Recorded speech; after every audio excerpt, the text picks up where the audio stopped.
Good morning friends. આજે આપણે જોવાના છે ઉદાહરણ 10.1. ઉદાહરણ 10.1 ની આપણે વાત જો કરીએ તો અહીંયા તમને આપેલું છે કે પૃથ્વીનું દ્રવ્યમાન 6 × 10⁻24 કિલોગ્રામ તથા તો આપણને શું આપેલું છે વિદ્યાર્થી મિત્રો? પૃથ્વીનું દ્રવ્યમાન અથવા તો એને આપણે કહીએ છીએ દળ. પૃથ્વીનું દ્રવ્યમાન m બરાબર 6 × 10⁻24 કિલોગ્રામ. આગળ આપણને આપેલું છે તથા ચંદ્રનું દ્રવ્યમાન 7.4 × 10⁻22 kg છે. આપણને આપેલું છે ચંદ્રનું દ્રવ્યમાન સ્મોલ m બરાબર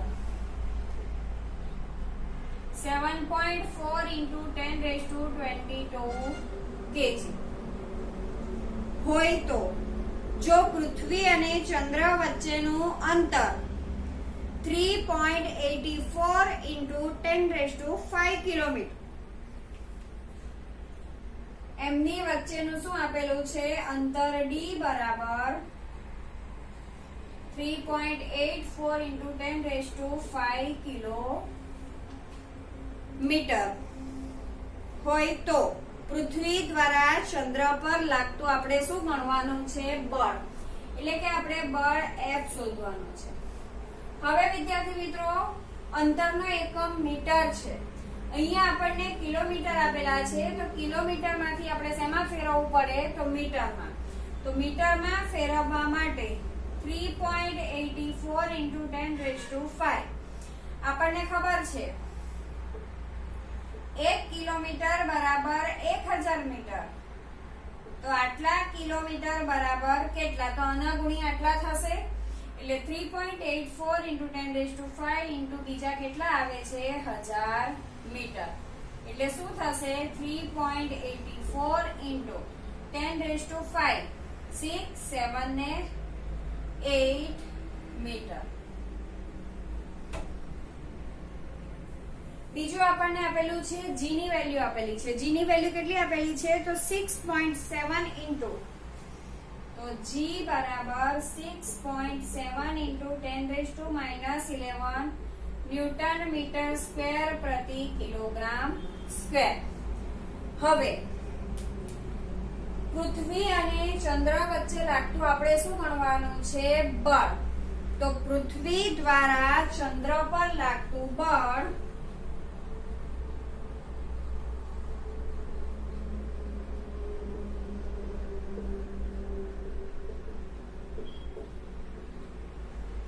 F બરાબર G(m)(m)/d².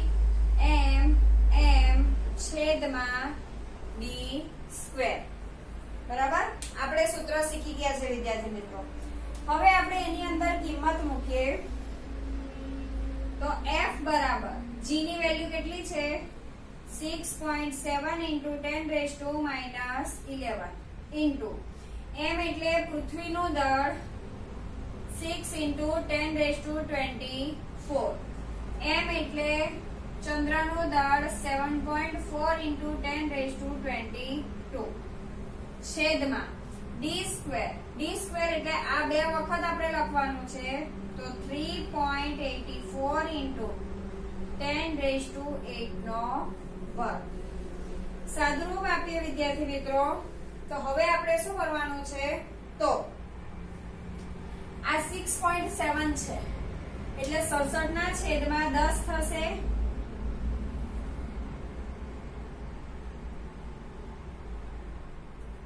ગુણ્યા 6 ગુણ્યા 7.4 એટલે 74 ના છેદમાં શું આવે? 10 ગુણ્યા શું રહી ગયું વિદ્યાર્થી મિત્રો? આ ઘાત 24 ને 22 કેટલા થશે?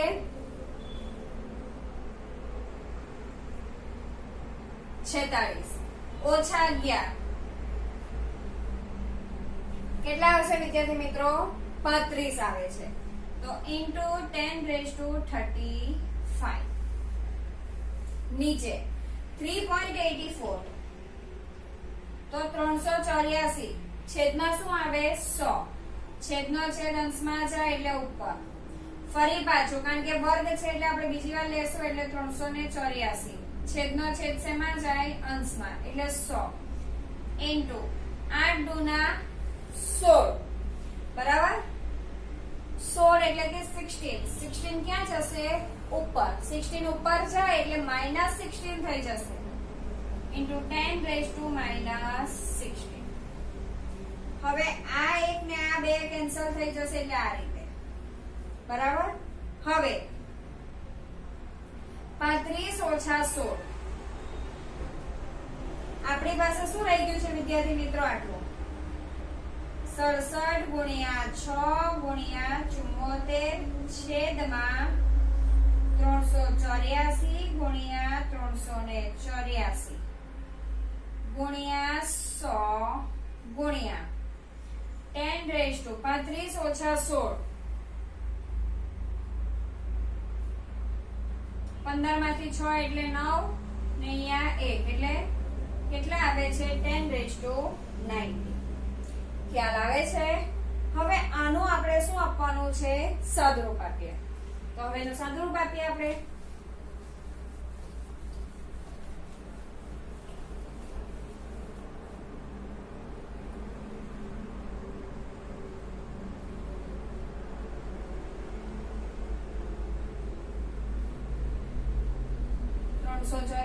ગુણ્યા 384 વિદ્યાર્થી મિત્રો 384 ને આપણે 6 વડે ભાગીશું તો 6 એકુ 6 ને 64 છંગ શું થાય છે 384. હવે 32 દુના 64 એ 37 દુ શું આવે છે 74 આવે છે. તો આપણી પાસે શું રહી ગયું 67 ગુણ્યા 37 છેદમાં 32 ગુણ્યા શું છે 384. હવે એ બંનેનો આપણે ગુણાકાર કરીએ તો આપણી પાસે આવે છે 2479 છેદમાં 12288. હવે આ રકમને આના વડે શું કરવાનું છે ભાગવાનું છે. તો એ રકમને આપણે ભાગીએ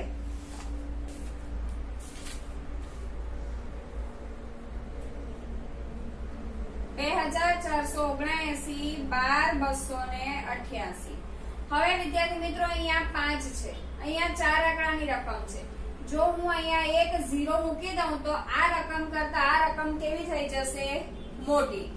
જેટલા 0 મૂકે એટલા અહીંયા મૂકવાના એટલે કે 0 પોઈન્ટ.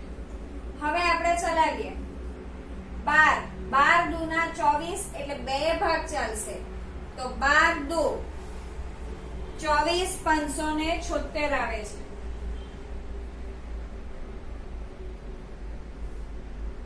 10 8 4 1 2 0 0 ફરી પાછો 0 21 40. હવે આ 5 આંકડાની રકમ, આ કેટલા આંકડાની રકમ 4. ભાગની ચાલે એટલે એનું શું આવશે 0 બરાબર.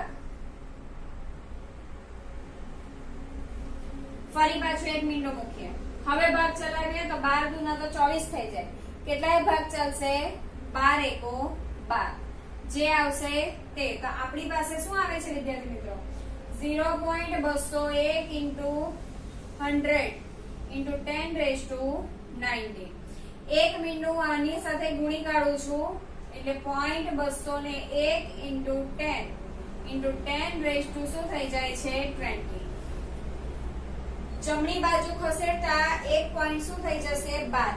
તો હું આ 1 ખસેડું છું બરાબર. એટલે શું આવશે આ 1 પોઈન્ટ ને એ કરવા માટે મારે આની અંદર એટલે કે કેટલો જવાબ આવશે 2.01 into 10⁻20. ખ્યાલ આવે છે વિદ્યાર્થી મિત્રો. આ 10 ને કવર કરવા માટે મારે શું કરવું પડે તો 1 પોઈન્ટ અહીંયા ખસેડવો પડે. જમણી બાજુ ખસેડીએ એટલે ઘાતાંક શું થઈ જાય બાદ થઈ જાય એટલે -1 આવે ને આ +1 એટલે 0 થઈ જશે. એટલે કેટલું આવે છે બળ તો 2.01 into 10⁻20 ન્યૂટન.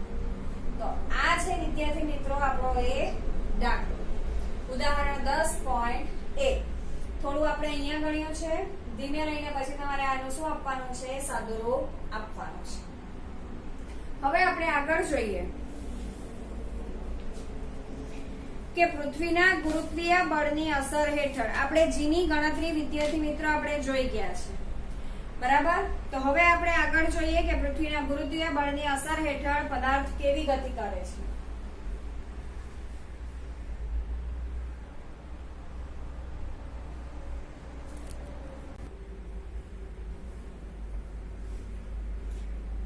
હવે જોઈએ આપણે વિદ્યાર્થી મિત્રો ગુરુત્વીય પ્રવેગની અસર હેઠળ પદાર્થ કેવી ગતિ કરે છે. વિદ્યાર્થી મિત્રો મુક્ત પતન આપણે જ્યારે પદાર્થને કરાવીએ છીએ ત્યારે પદાર્થ ક્યાં આવે છે, તો નીચે આવે છે, બરાબર.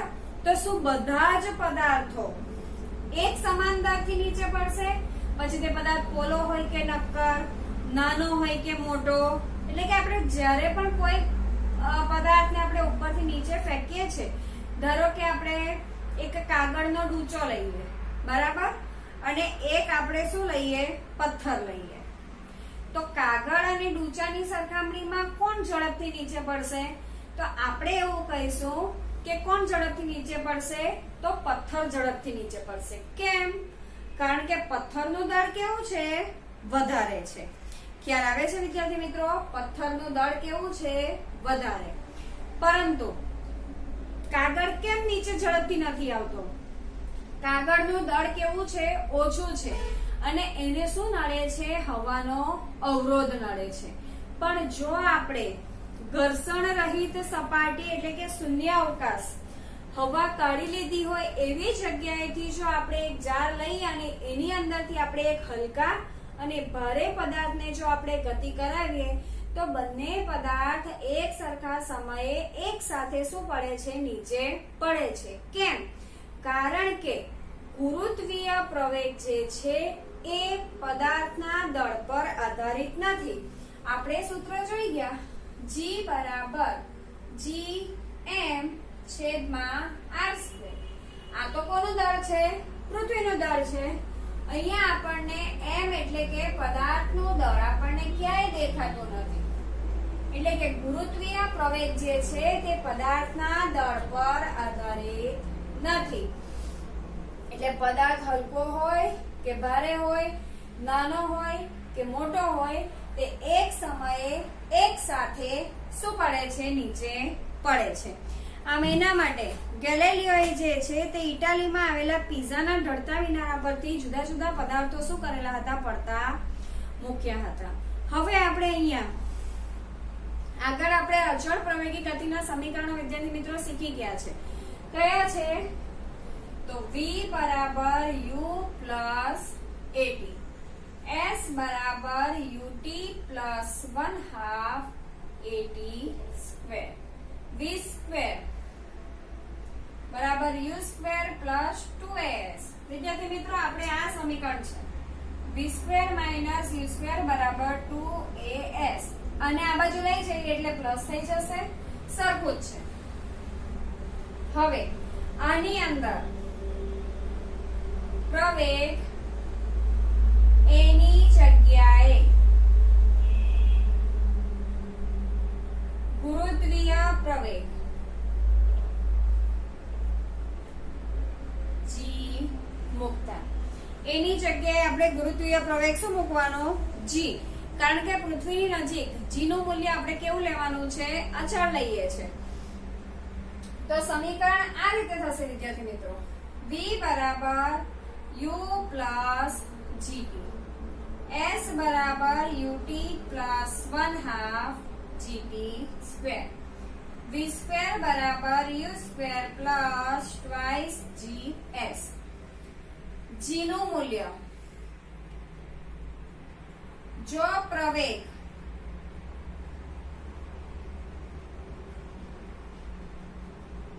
વેગની દિશામાં હોય તો g નું મૂલ્ય ધન લેવું, અને જો પ્રવેગ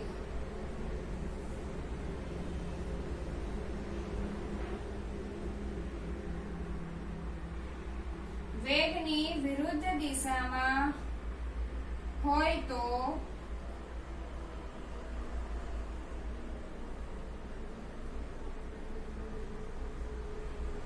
જી નું મૂલ્ય કેવું લેવું વિદ્યાર્થી મિત્રો? ઋણ લેવું. આટલી વસ્તુ ખ્યાલ આવે છે? હવે એના આધારે આપણે ઉદાહરણ 10.2 ની આપણે શું કરવાની છે? ચર્ચા કરવાની છે. તો જોઈએ ઉદાહરણ 10.2.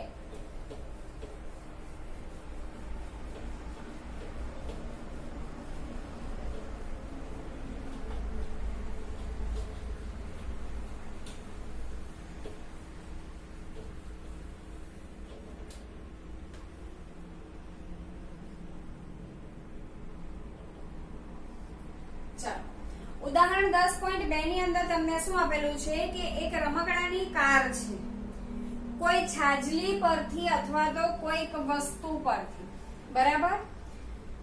આપણે અભરાય કહીએ કે કઈ ટેબલ લઈ લે, ટેબલ પરથી 0.5 સેકન્ડમાં નીચે જમીન પર પડે છે. આ છે જમીન, આ છે છાજલી અને આ આપણે લઈ લઈએ રમકડાની કાર. રમકડાની કાર જે છે તે 0.5 સેકન્ડમાં નીચે જમીન પર પડે છે. તો અહીંયા આપણને સમય t બરાબર કેટલો આપેલો છે? 0.5 સેકન્ડ. હવે ઉપરથી નીચે પડે છે એટલે કે ગાડી જે છે તે શું કરે છે? મુક્ત પતન કરે છે. મુક્ત પતન કરે તો એનો પ્રારંભિક વેગ u બરાબર 0 મીટર પ્રતિ સેકન્ડ થશે. હવે ગણતરીની સરળતા ખાતર g નું મૂલ્ય આપણે કેટલું લેવાનું છે? 10 મીટર પ્રતિ સેકન્ડ સ્ક્વેર. હવે અહીંયા નીચેની દિશામાં જ પડે છે, વેગની દિશામાં. તો આપણે g નું મૂલ્ય પ્રવેગ કયો લેવાનો છે? ધન, એટલે કે 10 મીટર પ્રતિ સેકન્ડ સ્ક્વેર. તો આપણે ત્રણ વસ્તુ શોધવાનું છે. જમીન પર અથડાતી વખતે કારનો વેગ કેટલો હશે? વેગ એટલે કે આપણે શું શોધવાનો છે? એનો અંતિમ વેગ. અંતિમ વેગનું સૂત્ર શું છે? v બરાબર u પ્લસ gt. v બરાબર u પ્લસ gt. બરાબર? આપણી પાસે u પણ છે, g પણ છે અને t પણ છે. u 0, g 10, t કેટલો થશે? 0.5. એટલે કે 10 × 5 ના છેદમાં 10 તો કેટલો આવે છે વિદ્યાર્થી મિત્રો? 5 મીટર પ્રતિ સેકન્ડ. બીજી વસ્તુ, બીજું આપણને શું કીધું છે કે 0.5 સેકન્ડ દરમિયાન કારની સરેરાશ ઝડપ કેટલી હશે? તો વિદ્યાર્થી મિત્રો સરેરાશ ઝડપ એટલે કે પ્રારંભિક વેગ વત્તા અંતિમ વેગ છેદમાં કેટલા? 2. બરાબર? તો આપણે લઈએ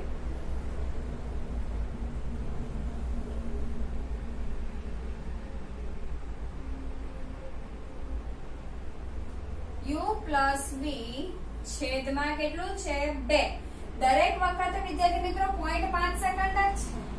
શરૂઆતમાં પણ 0.5 છે અને એટલે કે પ્રારંભિક વેગ 0.5 સેકન્ડ અને અંતિમ વેગમાં 0.5 સેકન્ડ છે. તો અહીંયા આપણે સરળતા ખાતર શું લખી શકીએ છીએ? 2 0 v કેટલા છે? 5 છેદમાં 2. 5 ભાગ્યા 2 એટલે કે 2.5 મીટર પ્રતિ શું આવશે? સેકન્ડ. હવે આપણને શું કીધું છે વિદ્યાર્થી મિત્રો? ત્રીજો જવાબ કે જમીનથી છાજલી કેટલી ઊંચાઈ પર હશે? આ આપણે શોધવાનું છે. એટલે કે આપણને શું શોધવા માટે કહે છે? અંતર. તો અંતર માટે આપણે વિદ્યાર્થી મિત્રો કોઈ પણ સૂત્ર લઈ શકીએ છીએ.